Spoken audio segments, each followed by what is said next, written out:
अगर बेरोजगारी देखी जाए तो भाई बेरोजगारी का तो ऐसा है, मान लो घटना हो मेरे अंदर किसी भी चीज़ का काम मैं करना ना चाहूँ तो मेरे कैसे रोज़गार मिल पाएगा, क्योंकि आज तक हम भी हैं, कोई लेबर लेनी पड़ जाए तो मिलती नहीं है, सबके पास काम है, कोई खाली नहीं है।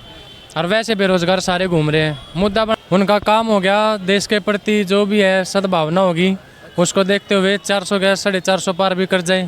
ये तो बिकनी है, मेरी औकात ना हो लेने की तो अडानी तो लेगा उसको, मैं थोड़ी ले पाऊंगा।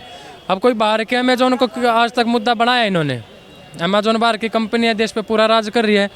टाटा को भी बोल दो फिर तो, टाटा भी तो। आज हम लोगों से जिस टॉपिक पर बात करेंगे वो नरेंद्र मोदी के एक भाषण पर है।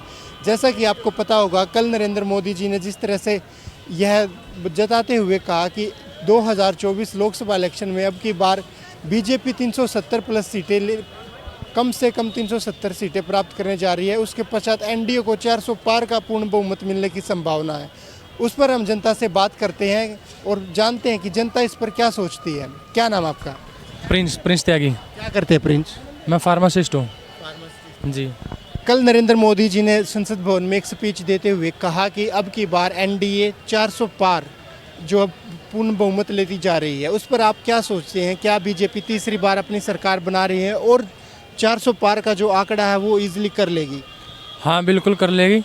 क्या वजह मानते हैं? उनका काम हो गया देश के प्रति जो भी है सद्भावना होगी, उसको देखते हुए 400 गैस 450 पार भी कर जाए। क्या इसमें प्रधानमंत्री के स्पीच में कहीं आपको अहंकार झलकता दिखाई दे रहा है? जिस तरह से प्रधानमंत्री ये दावा कर रहे हैं कि अब की बार बीजेपी 400 पार, उससे क्या दर्शाता है? या बीजेपी ने जो कामकाज की है उसके अंतर्गत वो कह रहे हैं, उस पर जनता का क्या रिएक्शन?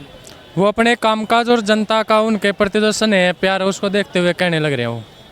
आपने किस तरह के बीजेपी के कार्यकाल में काम देखे हैं जो आपको लगते हैं कि अब बीजेपी तीसरी बार सरकार बना रही है? इंफ्रास्ट्रक्चर हो गया, रोड प्रेजेंस हो गया, और जो दूसरे देश पे निर्भरता ख़त्म करने लग रहे हैं उसको देखते हुए, और जो सनातन धर्म है, जो अपना धर्म है, उसके प्रति जितना काम हो रहा है, जो हिंदुस्तान है ये सनातनों का ही देश है, को उस सबको मद्देनज़र रखते हुए जिसने जो इन्होंने कदम बढ़ाए हैं इस क्षेत्र में, तो उसको देखते हुए 400 450 प्लस आने चाहिए। और उनका कहना गलत नहीं है, इतनी उनकी सीटें आएंगी भी। शुरू से लेकर 2014 से लेकर 24 तक बेरोजगारी और महंगाई पर विपक्ष ने लगातार मुद्दा बनाया है। उस पर आप क्या देखते हैं? आप क्या समझते हैं कितनी महंगाई और बेरोजगारी इफेक्ट करती है 2024 के इलेक्शन पर? अगर बेरोजगारी देखी जाए तो भाई बेरोजगारी का तो ऐसा है, मान लो घटना हो मेरे अंदर किसी भी चीज़ का काम मैं करना ना चाहूँ तो मेरे कैसे रोज़गार मिल पाएगा, क्योंकि आज तक हम भी हैं, कोई लेबर लेनी पड़ जाए तो मिलती नहीं है, सबके पास काम है, कोई खाली नहीं है। और वैसे बेरोजगार सारे घूम रहे हैं। मुद्दा बनाने को तो कुछ भी बना सकते हो, लेकिन काम बतेरे हैं लोगों के पास, कोई खाली नहीं है।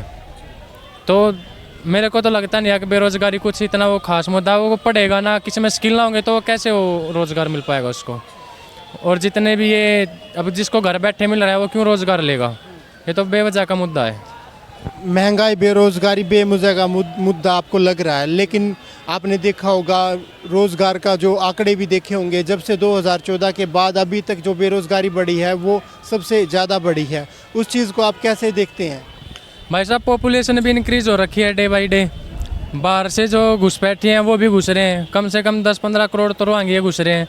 अब सबकी जिम्मेदारी मोदी सरकार की थोड़ी है देने की, ये जितना दे रहे हैं उस हिसाब से बहुत है। लेकिन मैं तो ये मानता हूँ अगर कोई रोज़गार पाना चाहता है तो अपने स्किल के आधार पे, अपनी मेहनत के आधार पर रोज़गार पा सकता है। कोई ज़्यादा दूर की या कोई ऐसा मुश्किल वो नहीं है ये टास्क।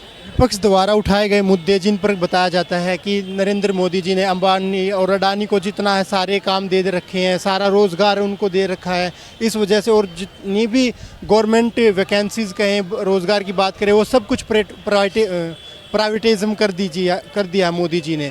उसको आपको क्या लगता है, नरेंद्र मोदी जी ने देश की संस्थाओं को प्राइवेटिज्म करके देश के युवाओं के साथ अन्याय किया है, उस पर क्या कहेंगे? अन्याय की तो ऐसे है जी, रेलवे में मान लो रेलवे का प्राइवेटाइजेशन का नाम उन्होंने लिया है, ये ऐसे इस प्रकार के मुद्दे उठाते हैं। उसमें सुविधा भी तो मिली है ना लोगों को।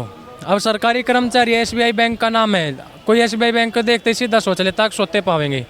और वही काम रेलवे में था। रेलवे में पहले शौचालय का तो ऐसा हो रखा था, मतलब बिल्कुल ही नील बटे सन्नाटा। रेलों का है, इतनी ज़्यादा डिले थी, बहुत कम रेलें थी, स्पीड नहीं थी कुछ भी।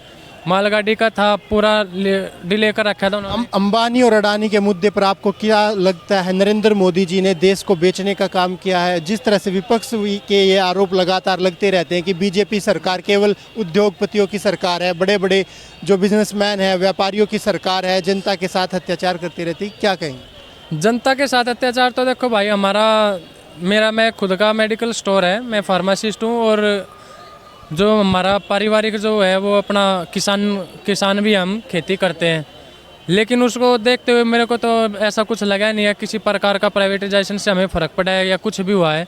और रही मोदी अडानी की और इसकी अंबानी की बात, अगर मान लो कोई चीज़ बिकनी है, मेरी औकात ना हो लेने की, तो अडानी तो लेगा उसको, मैं थोड़ी ले पाऊँगा। अब कोई बाहर के अमेजोन को आज तक मुद्दा बनाया इन्होंने, अमेजोन बाहर की कंपनी है, देश पे पूरा राज कर रही है।